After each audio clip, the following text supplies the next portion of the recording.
안녕하세요. 1월 26일 금요일 아침입니다. 말씀과 함께 새롭게 오는 소망의 아침을 시작하겠습니다.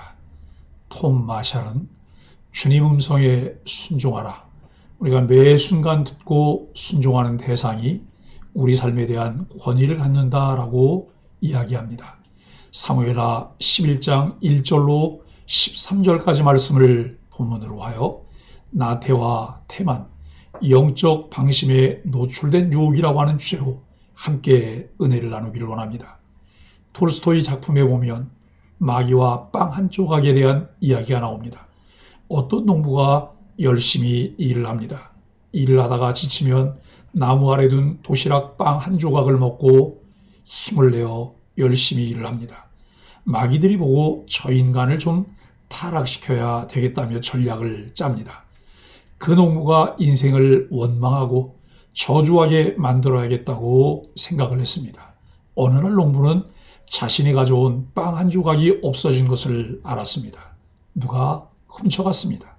그런데 마귀가 예상한 것과는 다르게 농부는 이렇게 이야기합니다. 나보다 더 힘든 사람이 있었던 모양이군. 그 사람이 가서 먹고 회복하면 더 좋지. 이거 한 번 안 먹는다고 내가 뭐 죽나? 그러면서 빵을 먹은 사람이 잘 되었으면 좋겠다고 합니다. 이 일로 마귀 쫄병은 대장에게 가서 혼이 났습니다. 너 하는 일이 왜 그 모양이야? 전략을 좀 바꾸어 봐. 그래서 그 마귀는 오랫동안 고민했고 마침내 좋은 방법이 생각났습니다. 마귀는 농부에게 수확의 풍성함을 주었습니다. 농부는 가뭄이 오든 홍수가 나든 계속 풍성한 수확을 얻었습니다. 너무 풍요로워지니까 농부는 어쩔 줄 모릅니다. 그때 남은 곡식으로 술을 만들라는 권면을 따라 농부는 술을 만듭니다. 혼자 한 잔씩 마시다가 친구들을 불러 여럿이 같이 마시게 되었습니다. 이제 농부는 힘들 때마다 술을 마시기 시작합니다.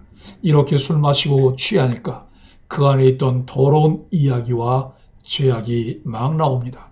마귀 대장이 그 쫄병에게 비결을 물으니 농부에게 필요한 것보다 조금 더 주었을 뿐이라고 답합니다. 우리는 참 이상합니다. 시련과 어려움 속에서는 우리 자신을 더 살피고 하나님 앞에 더 가까이 가는 삶을 살며 겸손하고 진실해지는데 소유가 풍족해지거나 좋은 자리에 올라가거나 마음의 평안함이 있으면 그때부터 죄를 짓기 시작합니다. 본문은 새로운 이야기를 시작합니다. 암몬 정벌 이야기는 12장 26절에서 계속될 것입니다. 그 사이에 전개되는 이야기는 이때를 배경으로 하면서 다윗의 범죄 이야기를 가감없이 전합니다. 다윗의 통치 전성기는 이제 변곡점을 지나 내리막을 걷게 될 것인데 기자는 이런 다윗의 모습을 통해 당대의 하나님의 백성들과 우리들에게 온고지신의 교훈을 주려 했던 것으로 보입니다. 다윗은 왕으로서 후궁을 드릴 수 있었습니다. 그러나 결혼한 여인을 마음대로 데려와 동침할 권한이 있는 것은 결코 아니었습니다. 그러니 다윗은 이미 율법을 심각하게 어긴 셈입니다. 기자는 여기서 직접 판단하지 않고 우리들이 자연스레 깨닫도록 여유를 줍니다. 설상가상으로 밧세바가 다윗과 동침한 이후에 임신했습니다. 다윗의 간통이 세상에 드러나는 것은 이제 시간 문제였던 셈입니다.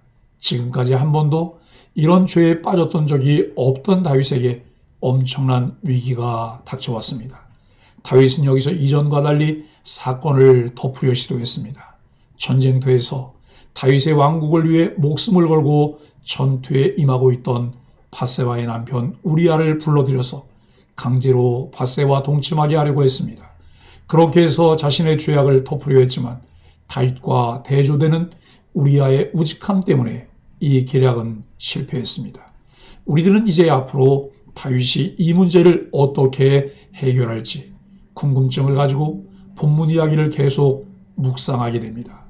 처음부터 적극적으로 죄를 짓겠다고 마음먹는 사람은 아무도 없습니다. 죄는 언제나 사소한 하나로부터 시작하고 그 하나하나가 모여 죄에 이르게 됩니다. 다윗에게 그 하나의 시작은 나태였습니다. 본문은 다윗이 나태와 태만 가운데 유혹에 빠져 인생의 정점에서 추락하는 과정을 우리에게 보여주는데, 그렇게 된 가장 큰 원인은 영적 방심입니다. 1절로 5절은 자신과의 싸움에서 패배한 다윗입니다. 전쟁에 나설 때가 되었을 때 요압은 군대를 이끌고 랍바를 포위했고 다윗은 홀로 예루살렘에 남았습니다. 그대로라는 말은 다윗이 얼마나 나태와 태만에 빠져 있었는지를 보여줍니다. 왕으로서 출정하지 않았다는 것은 다윗다운 모습이 아닙니다. 다윗의 이러한 모습은 영적 방심에서 나온 것이고 그 결과는 유혹에 쉽게 노출되었습니다. 늘 깨어 있어야 할 이유를 발견합니다. 주어진 사명에 충성하고 있었는지를 점검해야 합니다. 다윗은 왕궁 옥상을 거닐다가 한 여인이 목욕하는 것을 보고 누구인지 알아보도록 지시합니다. 다윗은 저녁이 되기 전에 잠을 잘 정도로 나태하고 왕궁 옥상을 서성일 정도로 무료했습니다. 그때 백성은 전장에서 목숨을 걸고 싸우고 있었습니다. 그런데 다윗은 전혀 다른 데 관심을 쏟고 있습니다. 알아보면 안 될 일을 알아보게 했습니다. 호기심을 갖고 상상을 하고 상상을 실현하려는 의지를 불태웠습니다. 육신의 정욕과 안목의 정욕과 이생의 자랑에 주목하는 마음을 빼앗길 수밖에 없습니다. 다윗은 그 여인이 우리아의 아내 밧세바임을 확인한 후 자신의 침실로 불러들여 동침합니다. 그리고 시간이 지나 그녀가 임신했다는 소식을 듣습니다. 정의와 공의로 이스라엘을 다스리던 다윗이 가증한 자가 되었습니다. 과거의 신앙이 현재를 보증하지 않음을 분명하게 보여주는 사례입니다. 바로 지금 하나님 앞에 정의와 공의를 실천하지 않는다면 어김없이 죄에 무너집니다. 6절로 9절은 죄를 은폐하는 데 실패한 다윗입니다.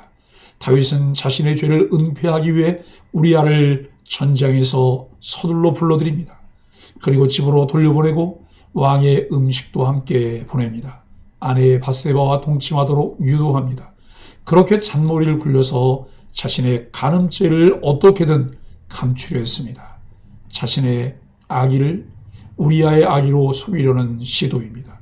성군 다윗에게 비열하다는 단어가 어울리는 상황이 되어 너무나 안타깝습니다. 죄를 덮으려 하면 또 다른 죄로 싹을 틔울 뿐입니다. 10절로 13절은 다윗이 초심을 잃었음이 드러납니다. 우리아는 전쟁의 동료들을 생각해 집으로 돌아가지 않고 왕궁문에서 잤습니다. 다윗은 거듭 은폐를 시도했지만 우리아의 충정만 드러날 뿐입니다. 제 가운데 있던 다윗 자신만 편히 잠잘 수 없었습니다. 이방인 출신 우리아의 흠결 없이 깨끗한 충정이 다윗의 어두운 죄를 더욱 짙게 드러내줍니다. 하지만 다윗은 양심이 마비되어 돌이키지 않고 더 악한 계획을 세우고 합니다. 우리와 같은 충신이 있다는 것은 다윗에게 큰 복입니다. 만약 그의 집에 들어가 밧세바와 동침했다면, 그래서 아무런 문제 없이 다윗의 범죄가 감춰졌다면 그것이 더 큰 비극이 됩니다. 다윗의 죄는 나태와 태만에서부터 시작되었습니다. 성경은 나태와 태만을 큰 죄라고 하지는 않지만 그것은 결국 영적인 방심을 하게 하고 사방에 노출된 유혹에 넘어지게 합니다. 이러한 삶의 태도가 죄의 원인이 되어 하나님의 마음에 합한 자 다윗을 무너뜨렸다는 사실을 우리는 주목해 보아야 합니다. 오늘 우리에게 주어진 하루의 삶이 영적 진장과 함께 하나님 앞에 신실하고 충성스러운 하나님 백성의 삶으로 드려지기를 간절히 바랍니다. 사랑하는 소망의 가족 여러분, 위험 신호를 무시하면 큰 위기에 빠집니다. 다윗은 눈에 들어온 여인을 알아보기 위해 사람을 보내고 엘리암의 딸이요 햇사람 우리아의 아내 밧세바임을 확인합니다. 밧세바는 이미 남편이 있는 여인이고 그의 남편은 다윗의 충성스러운 종입니다. 그러나 다윗은 시인하의 보고를 듣고도 행동을 멈추지 않습니다. 정욕은 멈춤으로 맞설 때 이길 수 있습니다. 정욕을 따르지 않고 하나님의 지시를 따를 때 바른 길을 갈 수 있습니다. 하나님을 향한 사랑을 깊이 경험했더라도 일상을 컨트롤하지 못하면 모든 것이 원점이 되는 경우가 많습니다. 이웃과의 관계에서도 그렇습니다. 누군가의 호의를 호의로 받지 못하고 쫓기는 마음에 상대방을 존중하지 못하고 목표를 이루기 위한 수단으로만 대했던 적은 없습니까? 자신과의 관계에서도 비슷합니다. 자신이 저지른 일들로 인한 죄책감 때문에 영성을 한순간에 무너뜨리고 영적인 흐름을 끊어뜨릴 때가 많습니다. 그래서 삶의 속도를 조절하는 것이 필요합니다. 그러기 위해서는 하고 있는 모든 일들을 나열하고 우선순위를 세우는 것으로 삶의 규모를 조정해야 합니다.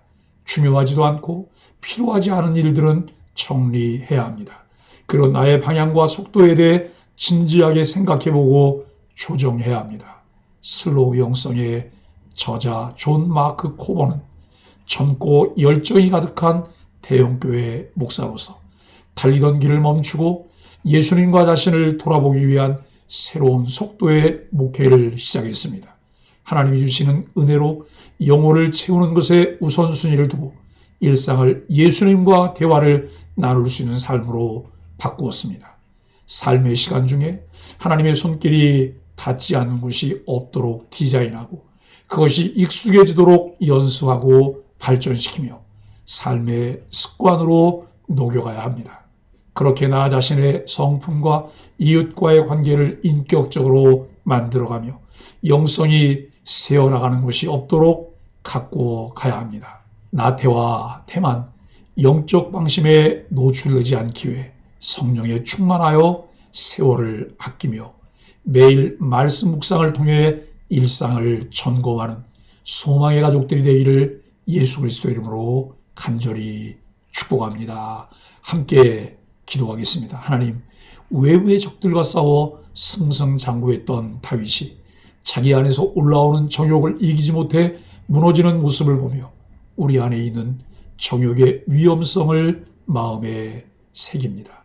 잘못을 덮으려고 더 큰 죄를 짓지 않게 하여 주옵소서. 죄를 지었을 때 즉각 인정하며 회개하는 마음을 주옵소서. 예수님의 이름으로 간절히 기도합니다. 아멘.